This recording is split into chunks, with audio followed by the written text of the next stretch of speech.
La persona que nos acompaña hoy es Tatiana Andia, ustedes ya la conocen, ella ha venido trabajando con ustedes todo el mes de febrero, ha trabajado diferentes temas relacionados con lo que son políticas comerciales, el GAD, el TLC, en esta semana ha venido hablando con ustedes algo sobre el acta, y hoy ella nos va a hablar de globalización y propiedad intelectual. La agenda que tenemos prevista para el día de hoy es la exposición de Tatiana, que tiene una duración aproximada entre 40 y 50 minutos. Luego viene la sesión de comentarios, preguntas, observaciones, reflexiones que ustedes quieran hacer. Les recomiendo que las reflexiones que ustedes van teniendo durante el desarrollo de la charla no las compartan en el chat inmediatamente, sino que preferiblemente las compartan vía audio en el momento de los comentarios y observaciones, de tal forma que queden grabadas en el audio del archivo final. Y al cierre vamos a tener con nosotros al señor Walter Salazar, que nos acompaña como todos los sábados. Él es el asesor técnico que CIAD ha delegado para el monitoreo y control de la ejecución de este proyecto del taller. Él quiere conversar hoy con ustedes sobre el desarrollo del taller, sobre sus perspectivas, expectativas y demás cosas que ustedes quieran compartir con él. Entonces, Tatiana, buenos días. Yo ya me retiro, me quedo calladito y usted queda dueña de este balón. Ya le entrego el control remoto. Ok. Buenos días a todos, me encanta encontrarlos aquí y no solo como por los foros. Hoy en teoría teníamos que hablar del ACTA, sobre todo, que es un acuerdo comercial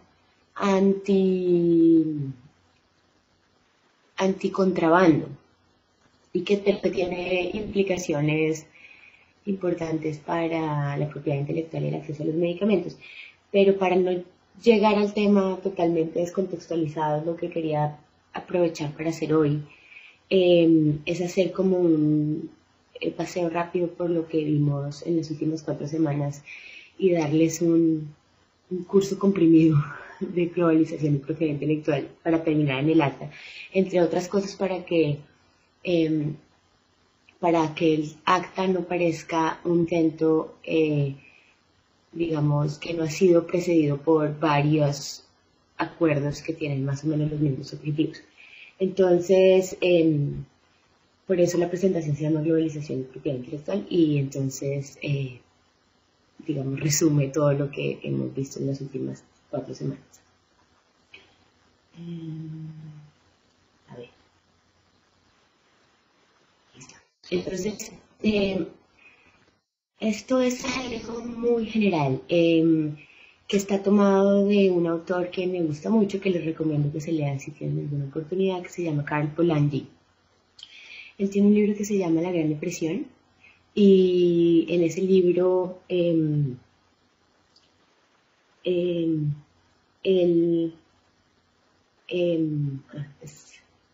bueno, me imagino que David le ayuda a Giseli, ¿cierto? Que tiene los audios, algo así, perdón. Entonces, Karl Polanyi en ese libro lo que hace es describir la historia corta del siglo XIX y XX, mostrando que hay como unos ciclos en la historia del mundo de arraigo y desarraigo. Entonces, a lo que él se refiere cuando habla de desarraigo es a momentos en que el mercado o las políticas pro mercado priman y hay momentos de crecimiento económico enormes a nivel en el mundo, y cuando se refiere a arraigo se refiere a momentos en que las políticas de los gobiernos tratan de controlar el mercado, regularlo y rearraigarlo a la sociedad, o sea, hacer que el mercado responda más a los individuos que a sus propios intereses. Entonces, para que se hagan una idea de lo que estoy hablando, en momentos de desarraigo, lo que se pone de moda es políticas en las que hay promoción del libre comercio, como del dejar hacer. El mercado regula todo y el Estado no debería intervenir en el andar del mercado. En cambio, en momentos de rearraigo, el Estado trata de compensar las inequidades que produce el mercado. Entonces, por ejemplo, genera subsidios al desempleo para que cuando una persona no tenga trabajo, el Estado le pueda dar una mensualidad. genera pensiones para la vejez, genera, o sea, digamos, un estado de bienestar, un estado que trata de garantizar que los individuos no dependan solamente de su trabajo y que si lo pierden haya como una red de seguridad que el Estado provee. Entonces los principales momentos de desarraigo ocurrieron a principios del siglo XX, antes de la Gran Depresión, antes de la gran crisis de los años 30, en las que Estados Unidos y Europa tuvieron una gran crisis de la bolsa. Generalmente las crisis en el mundo, las crisis económicas comienzan por una crisis financiera. Entonces en 1930 la crisis fue financiera, pero antes de esa crisis había habido un boom en el que la economía mundial había crecido a tasas casi increíbles y en esos momentos el Estado como que se retira.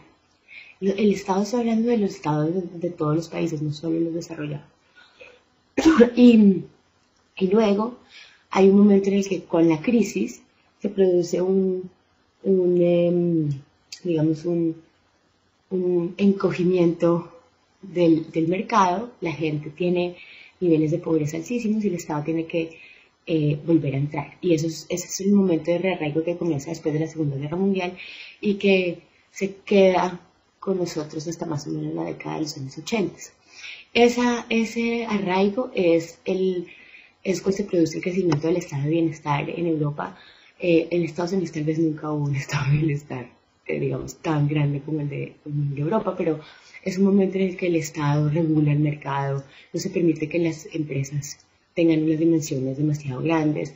Piensen en cosas, en el tema de la salud, piensen en cosas como los grandes aseguradores, que tienen un poder de negociación mucho más alto que el de cualquier otro competidor o que el del mismo paciente. Entonces, esas cosas en un estado de bienestar son reguladas mucho más cercanamente para defender al individuo frente a grandes actores en el mercado. Luego en los años 70, 80 hubo una crisis que nosotros en Latinoamérica conocimos como la crisis de la deuda, porque casi todos los países de América Latina, tal vez Colombia es una de las pocas excepciones, todos los países de América Latina tenían niveles de deuda externa demasiado altos y eso produjo un colapso en el momento en el que comenzó por México. México no pudo repagar una parte de sus aranceles, perdón, digamos, los intereses de la deuda. Y cuando comenzó a morar la deuda, todos los prestamistas, que eran prestamistas de bancos internacionales, la mayoría, porque esa es una de las características de la deuda de los 80, los estados latinoamericanos no se endeudaron solo con otros estados, es decir, México no le debía a Japón ni le debía a Estados Unidos, México le debía al Citibank o al Merrill Lynch, o sea, a los grandes bancos del mundo. Entonces, cuando comenzaron a morar la deuda, los bancos se asustaron totalmente y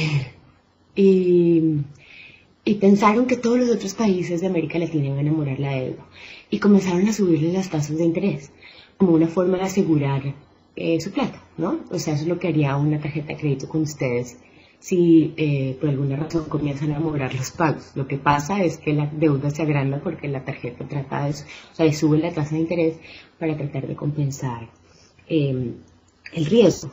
Entonces,